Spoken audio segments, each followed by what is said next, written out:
We didn't know if this was my son or not, and she was with another man that doesn't get along. So I didn't reach out because at the time, I didn't know if it was my kid or not. And then we did a DNA test, and then she filed the lawsuit. So now I'm reaching out to have parenting time with my son. I'd like to talk about the child care that it says that's on here. Is that child care being paid to her mother to watch the child or a licensed facility that I'm paying on? Did you put that in your motion? I believe it is. It's under child care. And who provides your child care for you? My mom.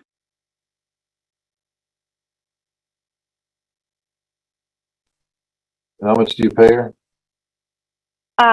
It's $176 a week. And does she run like a child care center, a daycare center or something?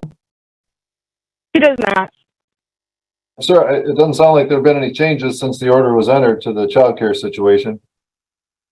Okay, so the money that I'm paying to her mother could very well just be going right back into her pocket and getting double of what I have to pay. It seems like I'm getting scammed, getting screwed over. Buckle up, guys, because today we're diving into a case that unfolds with tension from the very first second. We open with a father explaining he didn't know whether the child was his, and once a DNA test confirmed it, everything escalated. You can already sense frustration as he questions childcare payments and whether he's being overcharged. This early exchange sets the stage for a courtroom clash driven by doubt, timing, and unmet responsibilities. Around this. Well, I would agree that I just got the paperwork right here, and it says I agreed to the $627 for the child support. I understood that, and then when I got the paperwork, the child care is thrown on top of it, and it brings it up to $1,250 a month. And with my pay stubs, I have those here too. That's just unreal. you filed this motion, correct? Yes, sir, I did. All right. What are you requesting and why? I would like to be requesting every weekend to see my son. Currently have no time that I get him. You have no time currently? Yeah. Oh, why not? I've been able to see him, but I haven't been able to keep him. I get him for a couple hours here and there, but I'd like to have him more often. Okay. All right. Ma'am, what's your position in this as far as Mr. Brock's request for parenting time? Mr. Van Brock. I have never told him no. At any time he gets a hold of me and requests to see Jameson, he does. I just do not want him overnight. They don't have sleeping arrangements for him.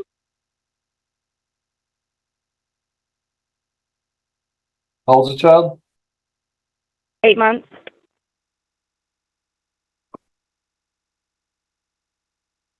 How long the two of you been separated?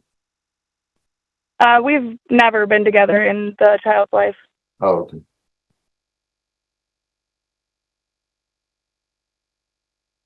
I'd also add in there, I do have sleeping arrangements for my son. I also have another son. That's wrong. But ma'am, why don't you think that Mr. Van Brock has sleeping arrangements? He indicates that he does. I've been in their house. I have seen a toddler bed and a bassinet pack and play. But there is. All right, guys, here, where the conflict heats up fast. The mother insists the child can't stay overnight because she claims the father doesn't have proper sleeping arrangements. The father fires back, saying he has a bassinet, toddler bed, and even another room. But the mother raises a sharp point. 5 children sometimes occupy the home, and one bassinet is already used by a 6-week-old. This tension makes the judge dig deeper into who's actually prepared. 5 children in the home, not all at the same time, but when they are all there at the same time, where would my son be sleeping? So, sir, where would this 8-month-old be sleeping? Well, the 8-month-old would be sleeping in the bassinet, and the other boys, there is also another room in the house where the boys could also sleep. I'm unaware. That has 2 beds in it already.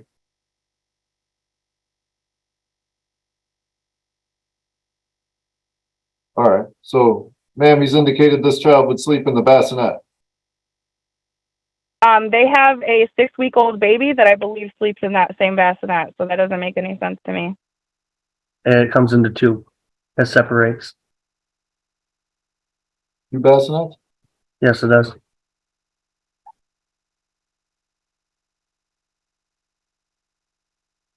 Does that sound better, ma'am? I would request that we do every other Sunday during the day until he's at least a year old. I don't want him to be overnight until he's at least one. And then I would like to do like every other weekend, but I don't want to do every weekend. I work during the week too, so that's going to take him on my only days off as well. All right. And sir, how much time have you actually had with this 8-month-old child? I've had him a few times. I'm going to guess maybe 3 or 4 times that I've had him here. Just for a And couple I'm going to hours see at a time? him, but I always have to leave and go to see him in White Cloud, and I'd rather just have my own parenting time with him. I don't think it's right I that I have brought to him- travel to see him. Right, 3 to 4 times though, just a couple hours at a time? Yep. All right. Well, And I have plenty of other kids. I mean, it's not like I'm not capable of taking. Here, where the judge presses the issue everyone's been skirting around, why did the father wait 7 months to pursue formal parenting time? His story shifts as he explains leaving the situation uncertain because the mother was involved with another man. The judge counters, nodding he had every opportunity to file earlier. This exchange reveals the gap between personal assumptions and legal obligations, setting up consequences that hit harder than expected. Care of him. well, I get that, but why the two of you have never been together? And in 8 months, you've only had 3 or 4 visits for a couple hours here and there. And you didn't file this, you filed the motion, but you didn't file the lawsuit. Why didn't you file way back when for, parenting time? Well, Right? for a good chunk of the time, we didn't know if this was my son or not, and she was with another man that doesn't get along. So I didn't reach out because at the time, I didn't know if it was my kid or not. And then we did a DNA test, and then she filed the lawsuit. So now I'm reaching out to have parenting time with my son. Well, the prosecutor filed it, but Oh, gotcha. on her behalf, I guess, to A, establish paternity, and B, probably establish custody and child support orders. Which we never did the paternity test through the courts. It was just, she got one, came to my dad's, we did it, it came back, and now here we are. Well, May I speak? hold on. Okay.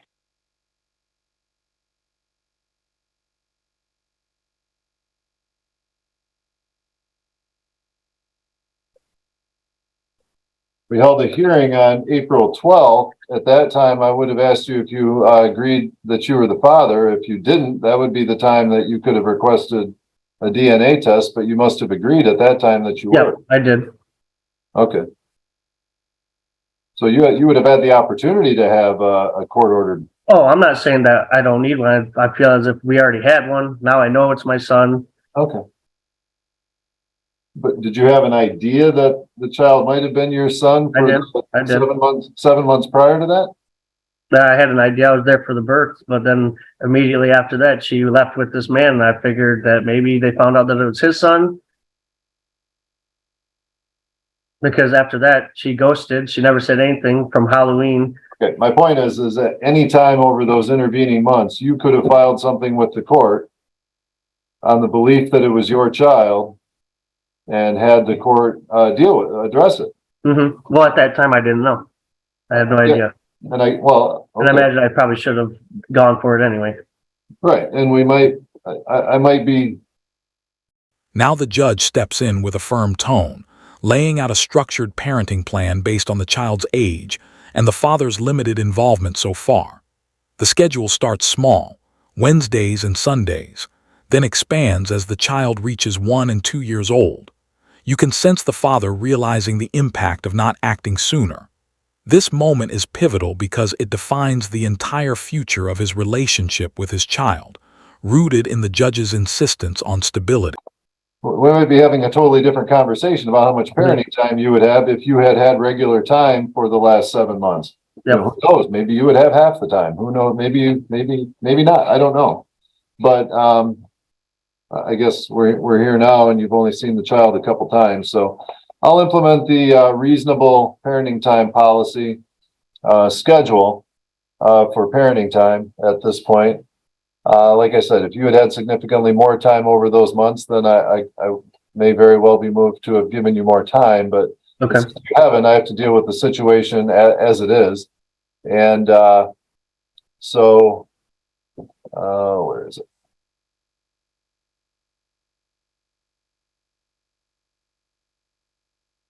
All right, so essentially for a child up to a year old, it'd be parenting time on Wednesdays from 5 to 8 and Sundays from 12 to 6. And then starting when the child turns 1, it would be from 9 o'clock Saturday till 6 o'clock Sunday, and Wednesdays from 5 to 8 as well, plus a holiday schedule and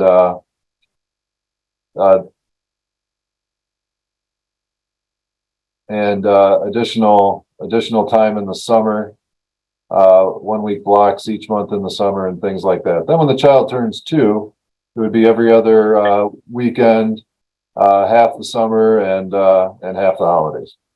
So unless things change, that's what it would be going forward. Obviously, motions are filed all the times in these types of cases, and things change here and there if proper proofs are made. But at this point, the reasonable parenting time would be the parenting time that would be ordered. All right. Okay. All right. Is there anything else for today then? I'd like to talk about the childcare that it says that's on here. Is that childcare being paid to her mother to watch the child, or a licensed facility that I'm paying on? Did you put that in your motion? I believe it is. It's under childcare on the paper that I put on next to it. It says, like the court to order parenting time is every weekend, as I am fully capable of my son providing for him on my time. I have stable living environment, a bed, and everything he will need. It's in the best interest to have parenting time to set with myself, because he deserves to have both of his parents, and also his brothers deserves to be taught things only a dad can teach. Parenting time, child care, child support renewal. Right. So the child care is part of the current support obligation, and it's $573 per month.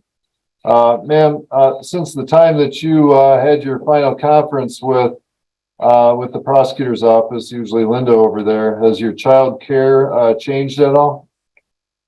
No, ma'am. Or no, sir. And who provides your child care for you? My mom.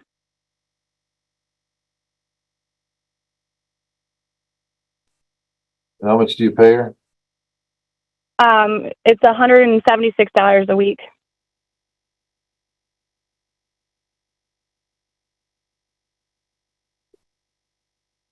And does she run like a child care center, a daycare center or something? She does not. Does she have other children that she provides child care for? She has guardianship of her 2 other grandchildren, but I have called into other child care facilities around the area, and they don't have any spots open anyways. Okay.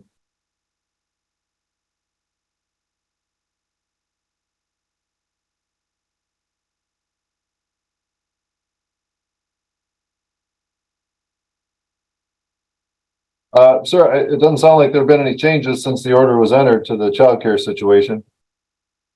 Okay, so the money that I'm paying to her mother could very well just be going right back into her pocket and getting double of what I have to pay. It seems like I'm getting scammed, getting screwed over on this.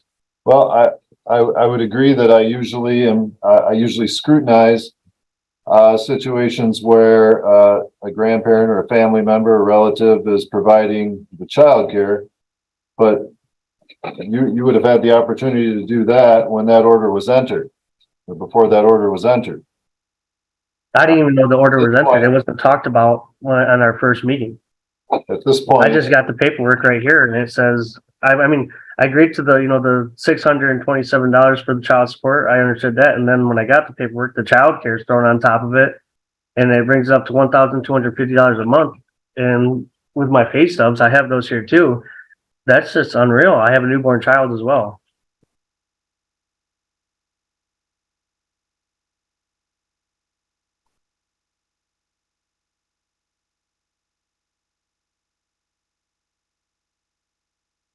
Did we talk about child support at the same time we talked about paternity? It's usually all dealt with at once. What's that? Looks like we did. Let's go off the record. I'll listen to that hearing real quick and see what we said about childcare. Okay. Things reach a boiling point when the discussion shifts to childcare costs. The father discovers he's paying over $1,200 a month and questions whether the money going to the grandmother is cycling back to the mother. The judge acknowledges concerns but notes he should have challenged it earlier. His frustration spikes as he explains he didn't know the order included these added costs. The tension closes on uncertainty as the judge replays the earlier hearing. And that wraps it up for today's breakdown. If you enjoyed the video, don't forget to like, subscribe, and we'll see you in the next one.